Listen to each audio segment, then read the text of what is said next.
and energy and so many other things. So when we please Krishna, we automatically are happy.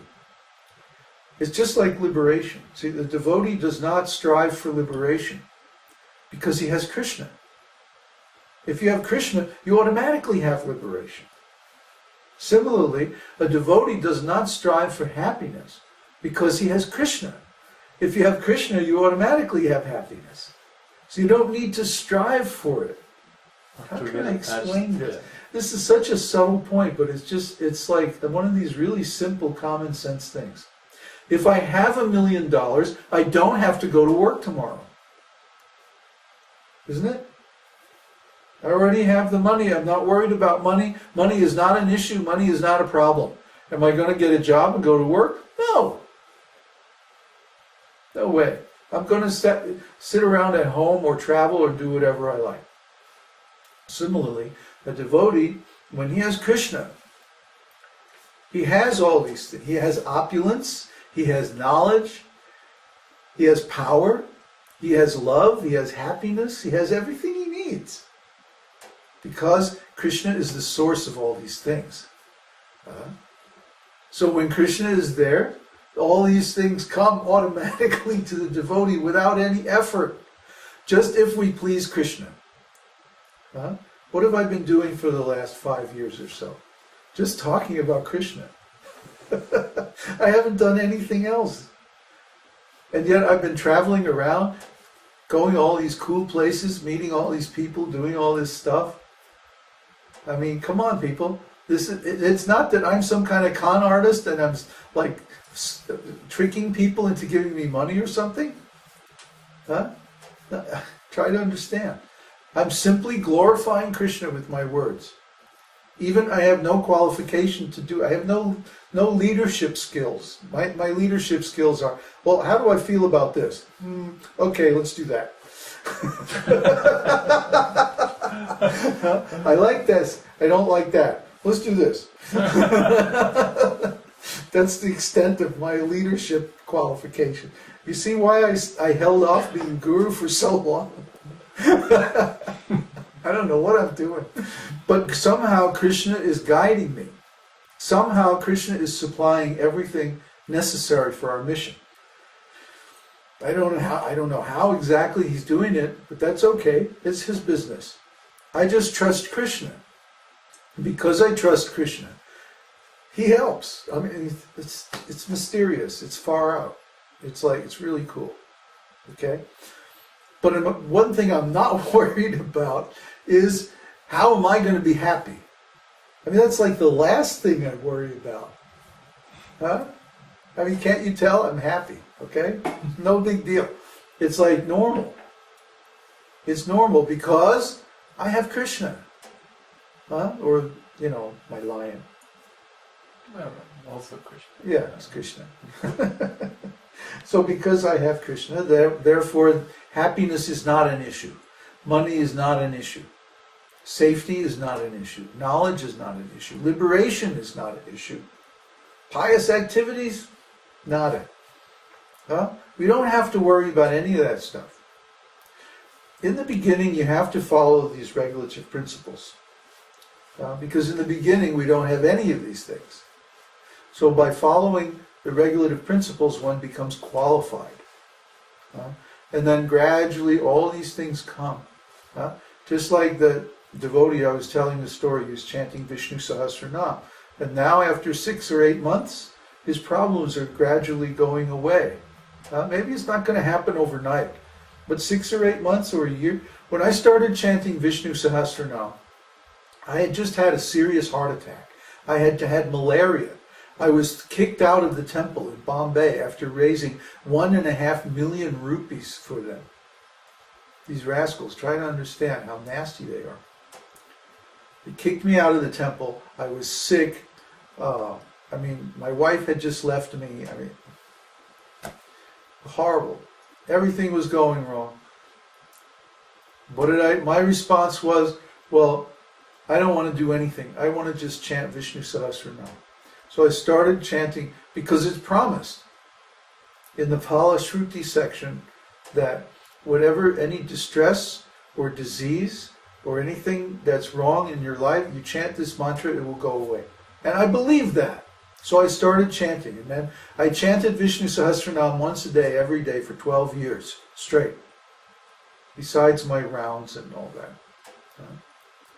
And gradually, all of my problems went away. Now, when I go to the doctor, they say, oh, we can tell that you had a heart attack, but you are completely cured. The doctor couldn't believe this. In San Francisco, I had a little bit of a relapse one time. When was that? 2003, 2004. And so I started chanting Vishnu Sahasranam again. And I went, the doctor was telling me, oh, you have to have angioplasty and blah, blah, blah. And I went to the health food store and I said, what do you got for heart condition? Oh, cayenne pepper. Started taking cayenne pepper, chanting Vishnu Sahasranam. 6 weeks later, I went back to the doctor and did a treadmill test. There was nothing wrong. It was all fixed. And then they couldn't believe it, so they did a sonogram. Sonogram is really amazing. They put these transducers on your chest and they actually image your heart with sound waves. Pretty amazing. And they were going through looking at the valves and the veins and all this stuff, and the guy said, everything's fine. It's normal. And by that time I was like walking 6 miles a day, every day. It's okay, you're normal. The doctor couldn't believe it. So if you chant these mantras, if you do this process, if you take shelter of Krishna, you will get the result. See, if my preaching has any value, it's because I've experienced all these things, and I can tell you from my own experience, it's true. So you try it. Try the process. We're not asking for faith, we're asking you to try it.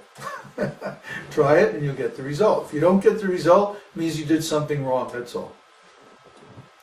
Okay. Lots of chatter. Look at all that. Okay. So question from Indira. If we apply ourselves intensely with the aim of enlightenment,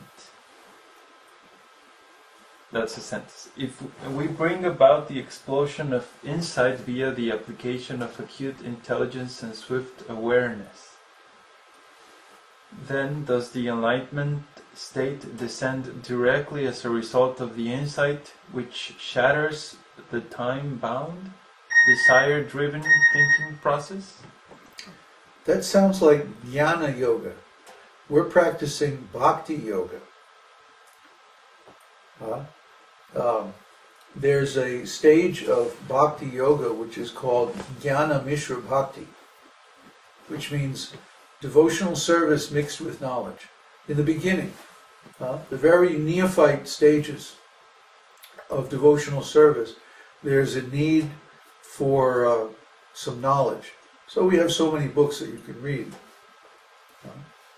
But the enlightenment that we experience is not the result of the activities that we do.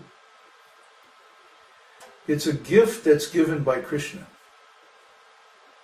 when we become qualified to receive it. Try to understand. This is mercy. She's like the other way, right? Yeah, it's not that we can do it. There's no way that we can do something that will result in attaining complete liberation. Because every time we try to do something, we become further implicated in material activities, even if they're only subtle material activities like thinking, willing, desiring, and so on. Try to understand. The mind is so tricky.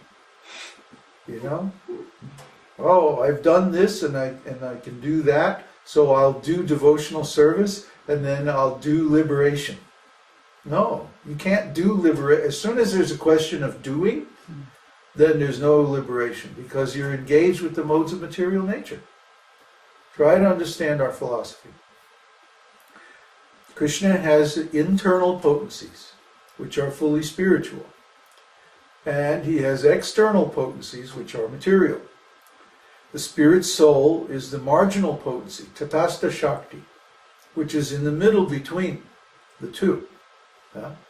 So the living entity can be engaged either with the external material potency or the internal spiritual potency, depending on his will.